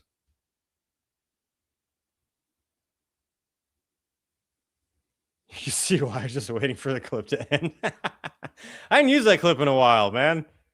But it fit pretty well. Enough with Tiny Tim. This was the end of it. There's nothing breaking at the moment besides that last story. But when someone shows that they suck, you should probably assume that they suck and not give them so many chances and make so many excuses. I'm just saying. Sorry. Rocket, there you are. Let's change this chat up. Change this cat up. What do you think? Are you tired of Tim Lambesis drama? Oh wait, no, it works. Here's my final take of 2025. The show's not ending, but this is my final take on the Tim Lambesis drama for 2025. Now, this might strike some viewers as harsh, but I believe everyone involved in this story should die. Anyway. What do you want to talk about, Rocket? What are you looking forward to in New Year? You looking forward to civil unrest and wars and the great alien invasion hoax and uncovering the truth of the world. I don't know. Cats for life. Wyatt, are you really a Santa denier like you implied in the Metal Myth video? I hope not. You upset Rocket. You implied that Santa's not real in front of my son. How fucking dare you? What is wrong with you, sir? You know what? You need to repent.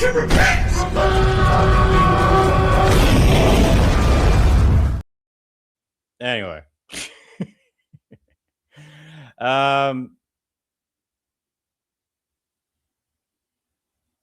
If you live in a world where a Florida man once drank boiling oil from a McDonald's deep fryer, it's not as unlikely for Lambesis to remarry. Probably not the worst thing ever served out of McDonald's. This is one messed up midlife crisis. People turning on each other in bands, selling motorcycles for crack. I don't think Tim would rape. He'd rather abuse any woman he can lay a hand on. Yeah.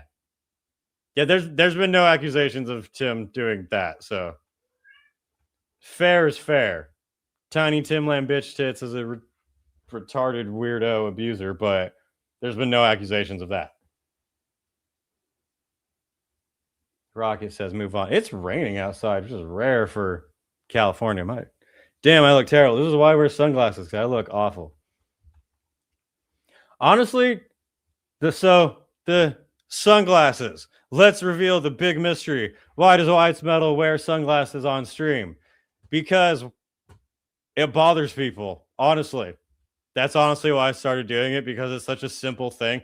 It also helps. Like, sometimes I'm tired. Sometimes I'm unfocused. Sometimes it might be on California air. But in all my time of watching YouTubers, that was never something I took notice of. Like, Critical Drinker usually wears glasses. Pretty much didn't notice it until somebody pointed it out. And with the amount that it bothers people, like, people comment on a bunch of videos being like, dude, what the fuck's with the sunglasses? Like, if it really bothers people that much, I'll do it. Like, sure. Why not? Stormier says only an hour left to the new year here in Europe. Holy shit. You lucky bastards. Not only am I in America, I'm in California. We are some of the last people to make it to the new year. That's how behind California is. Hey, Rockin' and Wyatt. Already 2026 here. Fuckwits letting off fireworks, scaring my animals. Looking forward to seeing your 100K plaque in 2025. In 2026. Motherfucker doesn't even know what year he is in. But thank you. I appreciate that. I guess it's cracking into the new year for a lot of people. Shout out to everyone watching from the future. Shout out to Iceland, whose sky is on fire right now. I think Iceland might be the only country, one of the only countries, where big ass fireworks like your city uses are perfectly legal for everybody. So if you watch live streams from Iceland, it is epic. It's 4:10 in Chicago. Fuck Chicago. It says it's 2:11 here, so. Well, I mean, fuck Chicago, but. Wyatt, opinion on the great meme reset. This is the first time I have ever heard that sentence. I have no idea what you're referring to. Do people think memes are going to reset? My phone says otherwise.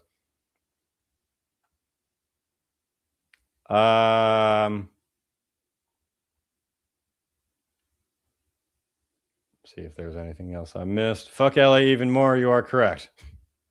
Or definitely correct. Coming back this time, I think it was the first time since I've lived here, we're driving in, I was like, yeah, I'm over it. It's crowded. There's people. It's not worth it. Yeah.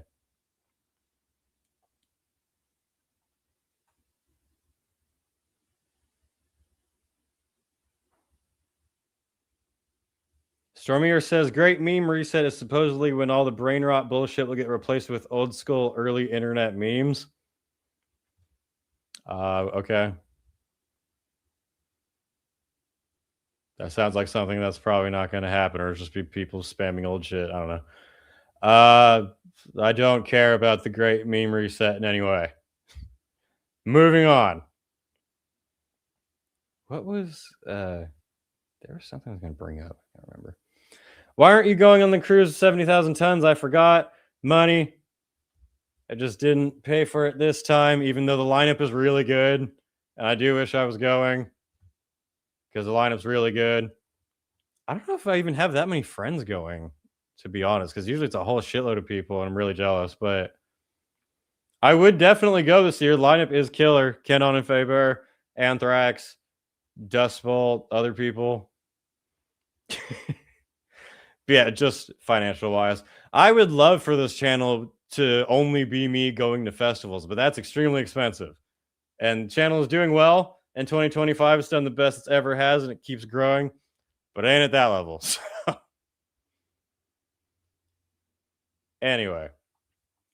But so far, planned for 2026, I'm going to do Hell's Heroes. I am going to do Milwaukee Metal Fest. I'm going to play Tulminator and be at the festival the whole time. Maryland Death Fest I got to do for sure. Again, still not confirmed, but I would like to go to it. It costs money. I understand. It costs a lot of money, too. What are you doing, Rocket? Rocket wants to set off fireworks and watch Lord of the Rings and cheer for the orcs. Wyatt spent all his money on Jewish space lasers this year. Do you know how expensive those are with the war going on? Jesus. You think with how much we help Israel, they could give me some kind of a deal, 5% on space lasers, but no. What are you doing, Rocket? Speaking of the Middle East, shout out to everyone watching from Iran who's currently overthrowing their government. That's really exciting to see. Yeah, fun things happening in the world right now, isn't it? New Anthrax in 2026, 10 years between releases, their longest break ever between albums. Yeah, and I don't even remember what their last album was, to be honest. Love early Anthrax still. That is my nostalgia. Caught in a mosh, Among the Living, all of that. But Anthrax, what was it? Kings of Thrash or whatever it was called. That was pretty good, but yeah.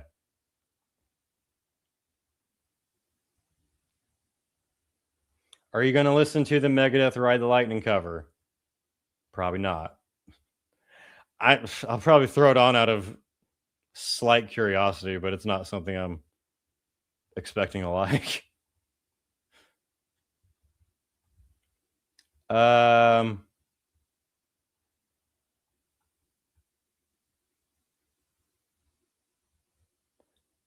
B More Metal says there's an underground black metal fest in Richmond, Virginia next week called At the Heart of Winter. Doing my best to go to it. I have not even heard of that one. Cool.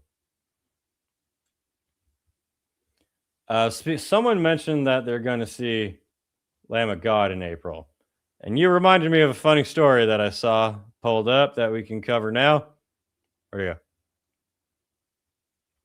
Ticket reseller apologizes for confusion over Spartanburg concert. Where the fuck is Spartanburg at? This was a funny story where it was Ticket Stub? What, StubHub. It fucked up a church concert on Christmas for a Lamb of God concert. A popular ticket reseller apologized Monday after an error led some people to believe a popular heavy metal band was playing in Spartanburg rather than a planned Christian spiritual about the birth of Jesus Christ. On Saturday, December 20th, Spartanburg Memorial hosted Andrew Peterson's Behold the Lamb of God, a concert featuring music telling stories of Jesus Christ. Contrary to popular belief, not Randy Bly. The event was advertised on the auditorium's website, and tickets were available online through Ticketmaster, which I think everything was pretty much fine there. But leading up to the event, however, StubHub, bastards, an online marketplace for reselling tickets that's owned by the major ticketing companies, began advertising tickets for resale to watch Virginia-based heavy metal band Lamb of God on the same night and time at the same place. The listing featured a photo of the band's vocalist on stage and listed the show as a top trending event. Right there. Trending events in Spartanburg. We've got Lamb of God. There's Randy Bly. Not even trying to look like Jesus there. Yeah, and there's the date for it when it was actually a story about Jesus. According to Lamb of God's website, the band isn't scheduled to be on tour until March 2026, and no shows have been announced in South Carolina. And that's the first time I learned where Spartanburg is. When asked about the error, a spokesperson for StubHub apologized for the confusion and said anyone who bought tickets can contact the company for a full refund. I don't think anyone bought tickets. We acknowledge the listing for the December 20th event at Spartanburg Memorial was misleading and apologize for the confusion this caused. Bunch of metalheads go there and have a Blues Brothers moment where they're like, I've seen the light. Ahead of the show, we updated the event page and reached out to customers to clarify the event details. Did anyone buy a ticket thinking it was Lamb of God and decide to still go? Be like, that was actually really entertaining. I had a great time. Log rips, dude. That sounds like some high school stoner shit. Rocket is fucking with the Christmas tree. You doing? You don't want to go see Lamb of God Christmas? I would see Lamb of God Jesus Christ Superstar. That sounds awesome.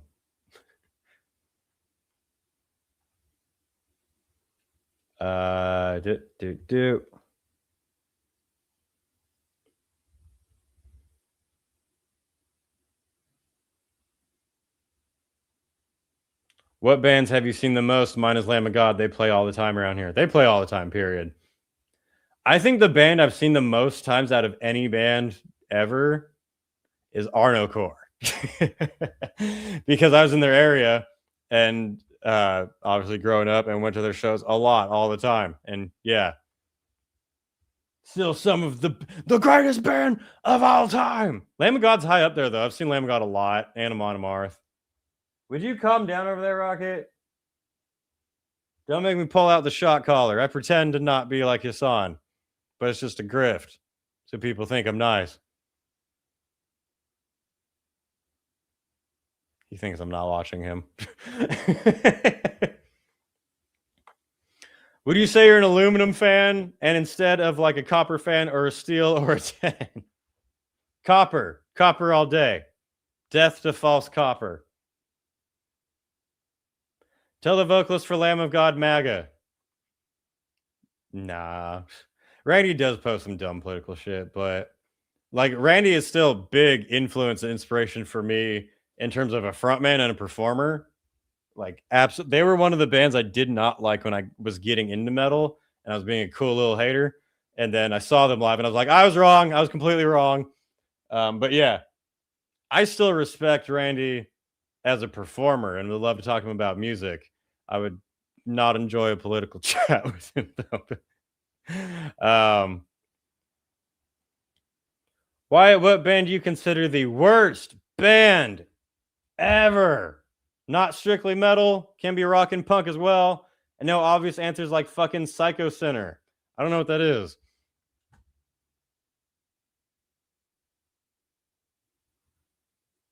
Since I was just talking about how awesome Arnocore was, I'm going to throw Austrian Death Machine on there because it was Tiny Tim Lamb Bitch Tits just trying to rip off Arnocore. He kind of actually was. Yeah, that's a whole thing too.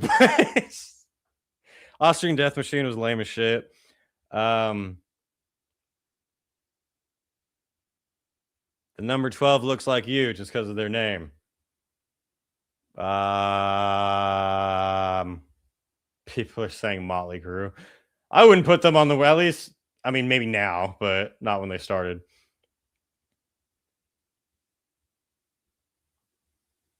Lamb of God is overrated. That's what people say now. Mr. Cat, tear down that tree. You know, now that I got a new tree, I probably should just let him. That will be the gift. I'll just pull the fence off and, all right, kill it. Someone said zinc, bro. That's where it's at.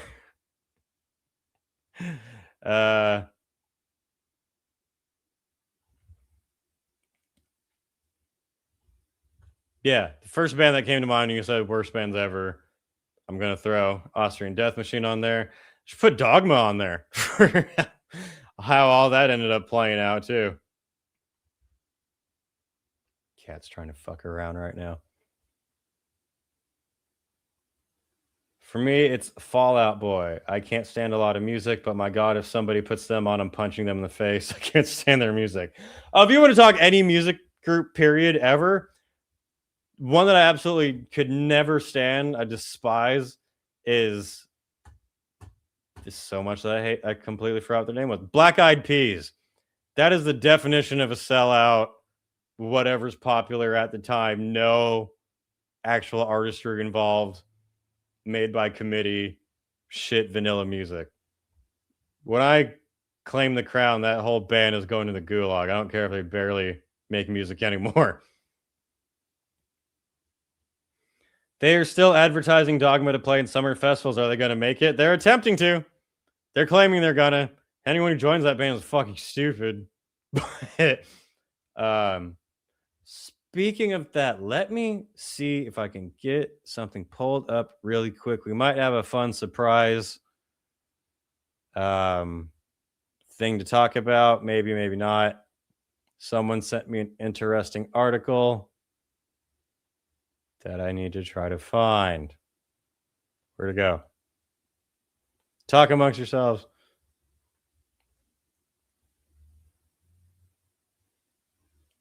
Loading in, loading in. There you go, Rock. What the fuck are you doing?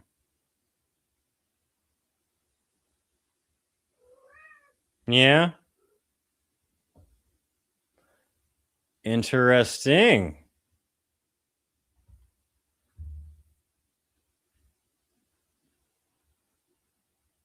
How long is this? This isn't that long. Okay. Well. The crumbling has continued to cookie a little bit. In the case of the satanic nun sluts, formerly known as Dogma, but now with the new band Vindicta. It's 2025. We got to recap all the drama that happened throughout the year. We did Tim Lambesis. Now we got to do Dogma. We'd spend a couple hours on Cradle of Filth next, but no. Let me pull up this really quick. So last we left off in the Dogma drama series, if you remember, 3 girls from Dogma left. They posted their statements about what was happening, about them ripping people off and ripping each other off, using backing tracks sometimes. This female empowerment band being complete fucking made by dudes weird shit.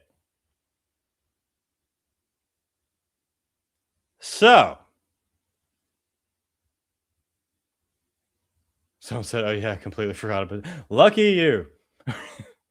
Lucky you. If you guys remember, those girls who left Dogma came back with this new project called Vindicta, which is basically Dogma with a different name.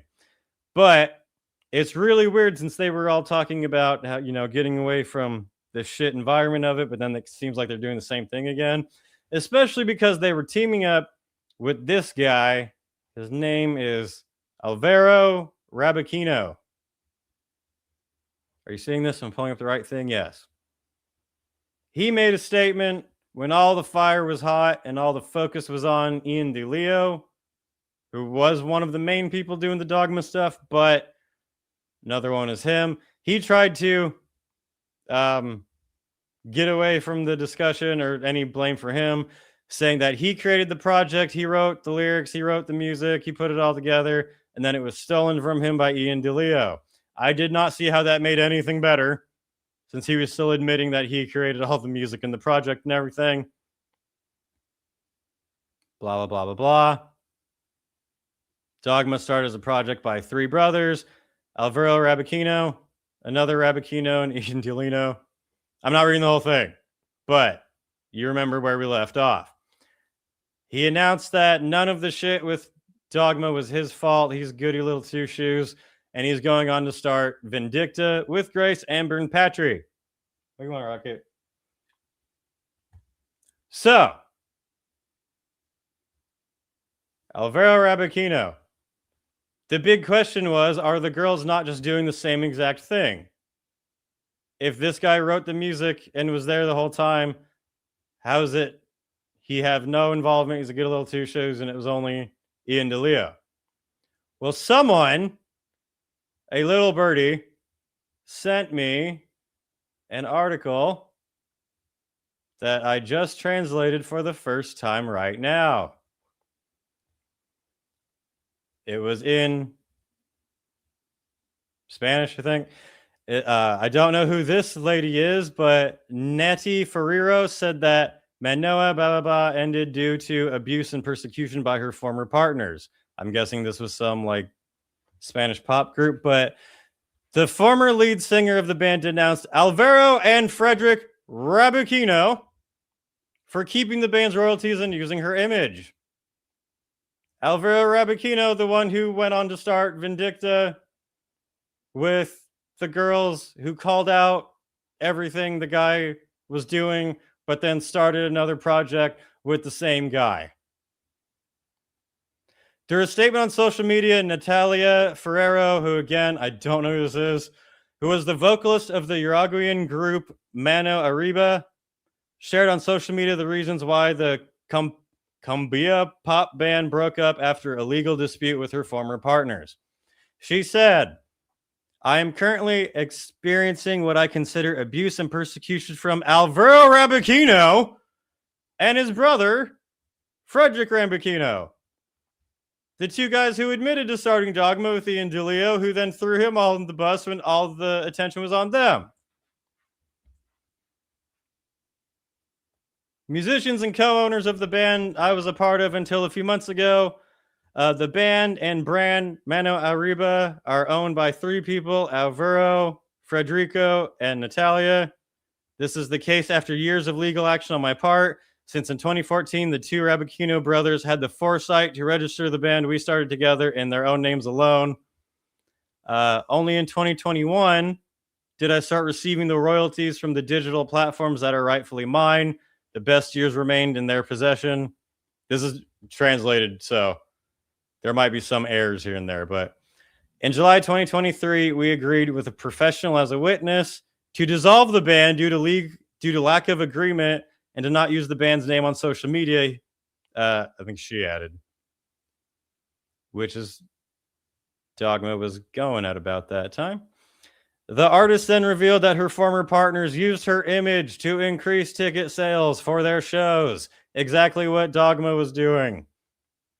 Last December, the Rabachino brothers removed my email address from all the band's social media accounts and contact information, denying me, for example, access to the Mano Arriba YouTube channel where my voice and image are featured. Is that not literally exactly what the three girls who left Dogma said?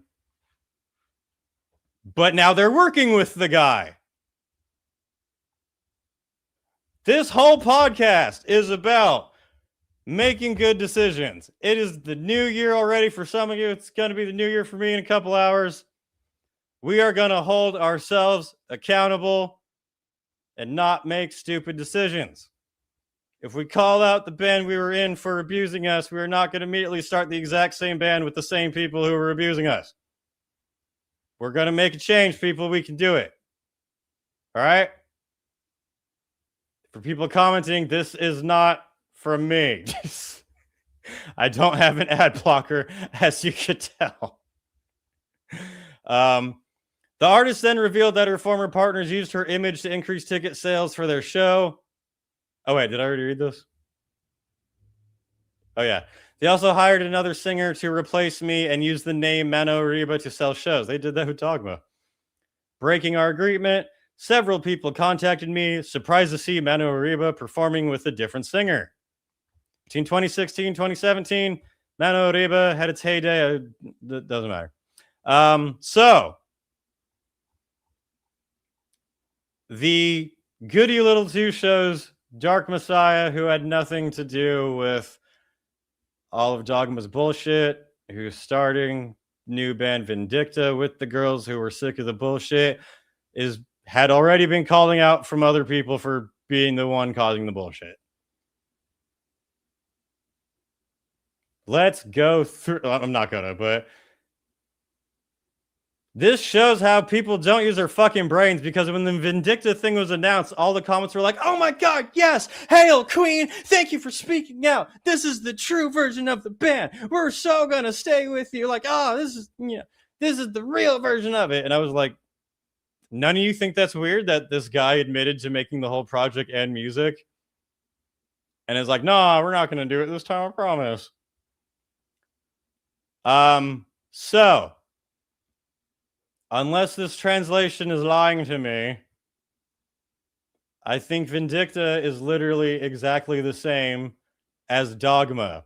What if, because obviously the girls joined it, I don't think they're being tricked into this. What if this was the plan from the beginning? What if this was the plan to make two versions of the band to rival each other and to just bank off of fucking idiots? Collect the money from Dogma Original, start the real Dogma, so the fans will blindly support that. Keep the other one going because some people won't care. Or you could even quietly just get rid of that one and then just do this for the next one.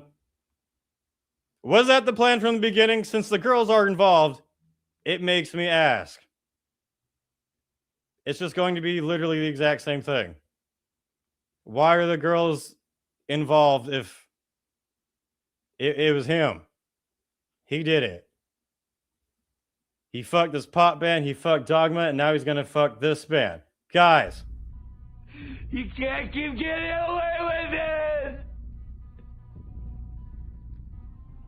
You can't keep getting away with it! 2026, we're gonna make good decisions, god damn it. We're not gonna join bullshit bands started by con artists. We're not gonna date people convicted for attempting to murder people. Wyatt's Metal says, do good. Nerd was right, there's too many bands.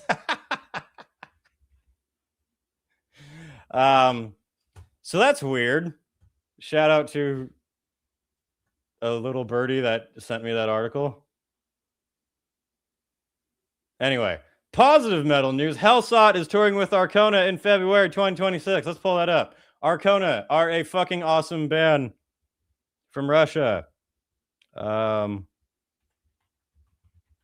Hellsot are good people from my area, from my adopted area. Viking metal from LA, Orange County, whichever one you want to consider if you're being picky. Arcona is touring with Hellsot, US Canadian Pagan Tour, going everywhere. Check it out. If you've never checked out Arcona, strongly recommend. Awesome, fucking sick folk band. Hey, they're visiting Spartanburg. We were just are they playing with the Lamb of God Jesus concert? That's funny. Shout out to Arcona, great band.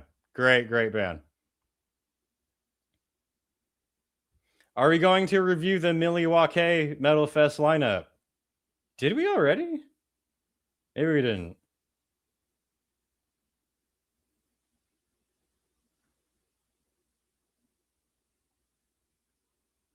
I'm checking comments really quick. Hitting some nose beers this eve. You're definitely going to be up for the ball to drop.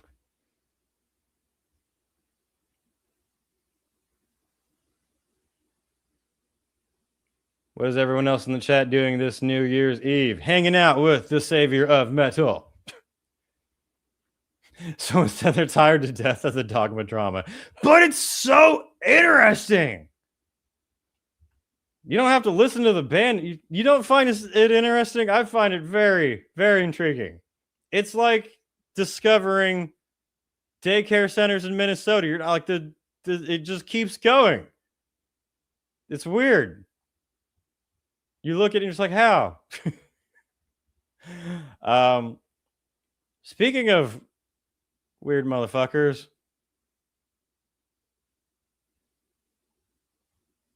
Hang on, what was